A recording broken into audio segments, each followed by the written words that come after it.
Man, listen, there are stories in combat sports that you think you understand, and then there are stories like this one, where the deeper you look, the more you realize you don't know a damn thing. Because when you talk about a guy who went from collecting welfare checks to becoming the face of global combat sports, a guy who built an empire, burned through the world like a wildfire, partied harder than rock stars, fought harder than legends, and lived louder than anyone who ever stepped inside a cager, you're not just talking about an athlete, you're talking about a phenomenon. You're talking about someone whose personal life became more insane, more explosive, and honestly more unbelievable than anything he ever did in the Octagon. And the craziest part? That chaos didn't just orbit around him. It fed him, pushed him, broke him, rebuilt him, and maybe even destroyed parts of him we'll never fully understand. So buckle up, because this isn't some highlight reel or motivational rise to glory story. This is the behind the scenes, the off-camera, the wild nights, the fame, the temptations, the controversies, the women, the drinking, the power, the downfall, the comeback, the entire madness of what happens when a human being becomes bigger than the sport that made him famous. And trust me, once you hear this whole thing, you're going to look at his career and his life in a completely different way. Let's get into it. There's something wild about the way this guy moves through life, man.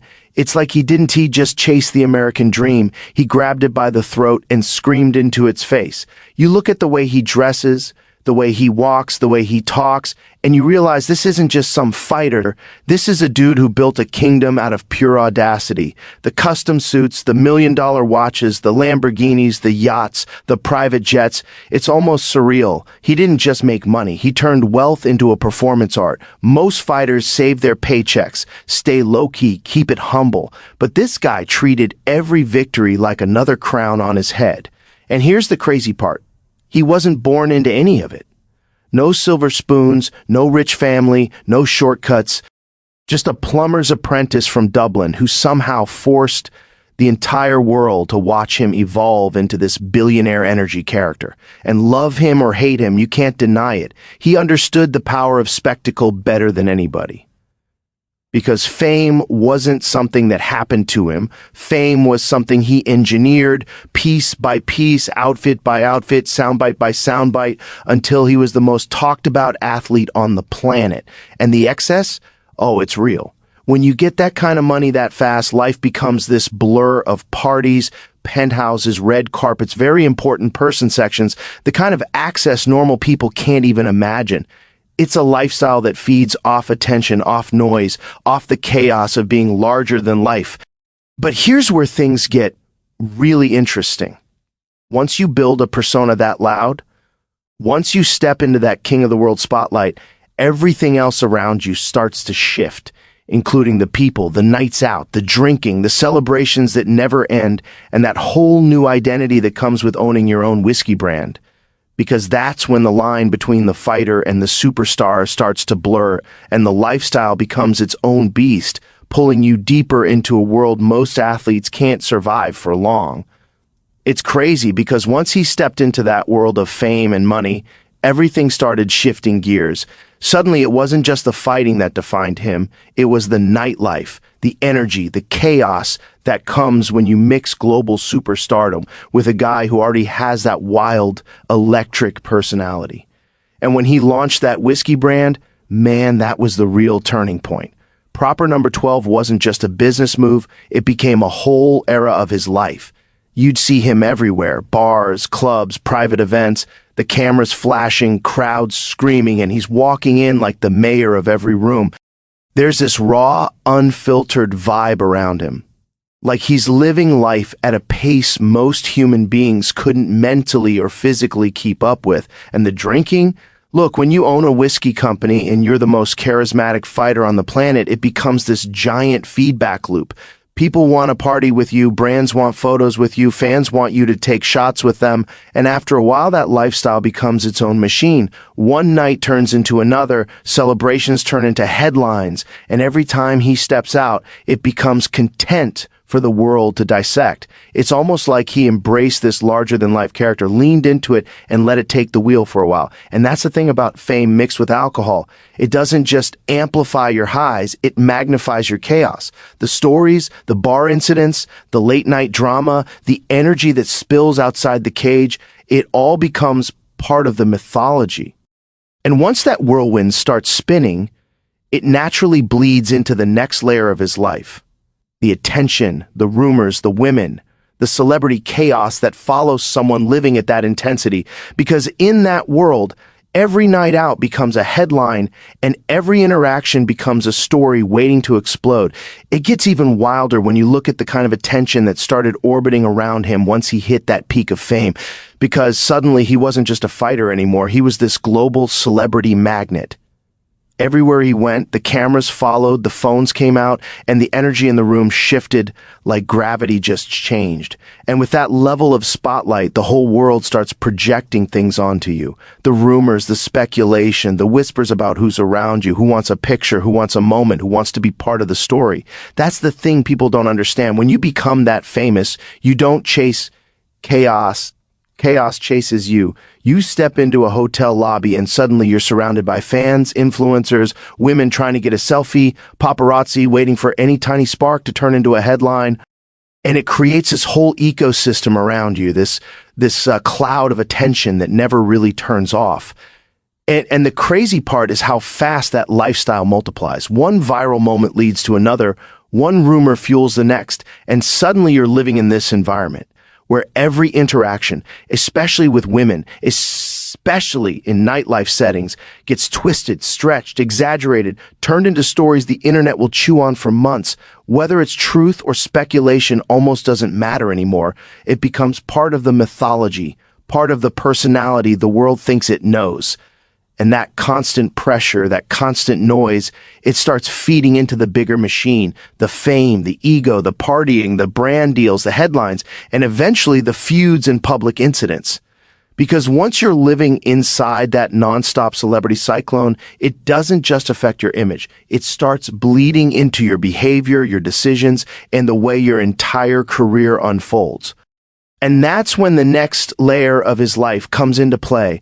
The legal trouble, the conflicts, the explosive moments outside the cage that show just how heavy the crown gets when you're trying to be king in and out of the octagon. It's wild because once you start living inside that nonstop celebrity storm, that's when the cracks really begin to show. The pressure, the noise, the ego, the temptation, all of it starts piling up until it eventually spills over into the real world in ways you can't hide from anymore. And that's exactly what happened.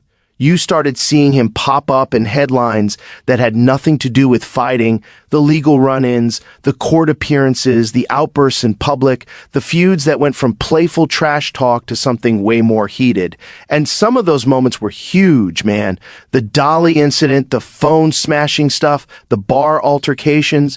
These weren't small controversies. These were massive, global conversations happening about how fame and power can twist reality for somebody who's always lived on the edge. And the feuds, oh man, those took on a life of their own.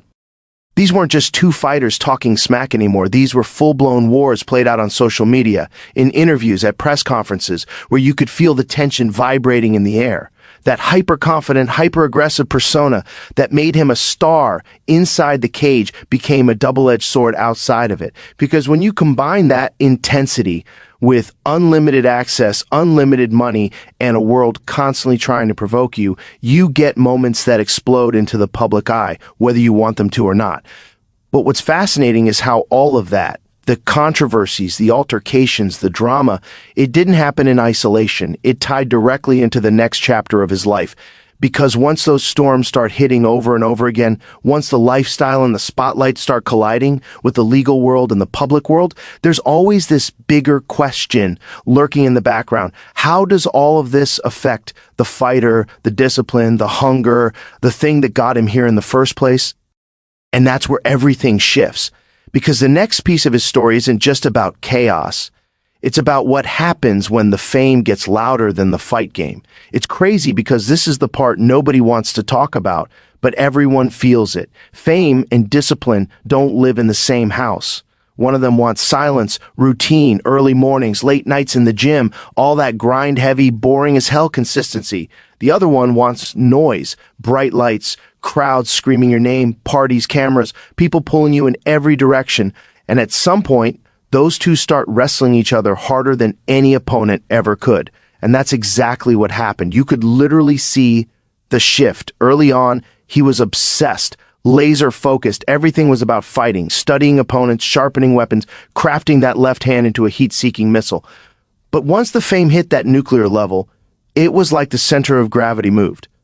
Suddenly, the training camp wasn't the only priority anymore. There were business deals, media obligations, events, photo shoots, private jets, a whole lifestyle orbiting around him. And when you're living at that pace, discipline gets chipped away without you even noticing. Not because you stop caring, but because the world around you starts rewarding everything except discipline.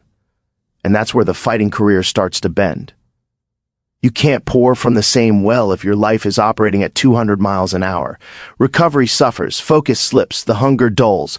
And fight preparation, man, that takes full isolation. It demands a kind of mental stillness that fame just doesn't allow. So suddenly you're seeing performances that look different, flashes of brilliance, but not the same raw, ferocious consistency, not the same mental edge, because the fighter is still in there, but he's sharing space with a whole empire now. But what makes this even more interesting is what comes next, because once the discipline fatigues and the fame grows louder, the real question becomes, is the comeback driven by hunger or by the weight of the legacy he built? And that's where the next chapter gets even heavier. And look, at the end of the day, man, whatever you think of him, love him or hate him, you can't deny the impact. You can't deny the chaos, the energy, the insanity he brought into the sport and outside of it. It's like watching a comet. Brilliant, unpredictable, burning at a temperature that normal people just can't survive in. And maybe that's the whole point. Maybe guys like him aren't meant to be balanced. They're meant to be spectacles. They rise fast, they crash loud, and the whole world watches every second like it's some kind of cosmic event. And whether this story ends with redemption or with the legend fading into the noise, you know one thing for sure, you're going to keep watching because nobody does this roller coaster like he does. So if you've been vibing with this breakdown, if this deep dive into the madness behind the fame opened your eyes even a little, do me a favor, hit that like button, drop a comment, share this video with your friends, and if you haven't already, subscribe because we've got way more wild stories, real talk moments, and behind the curtain stuff coming your way. Thanks for hanging out, thanks for listening, and hey, good luck out there, whatever grind you're on. Stay sharp, stay curious, and I'll catch you in the next one.